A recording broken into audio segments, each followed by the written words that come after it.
అయ్యి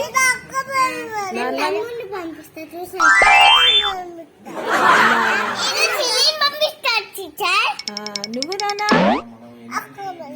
అక్కని పంపిస్తావా? అమ్మనా? సరే మీరు రారా మరి ట్యూషన్ కి? ఎందుకు రావా? పెద్ద నాకేం చేస్తావు నువ్వు?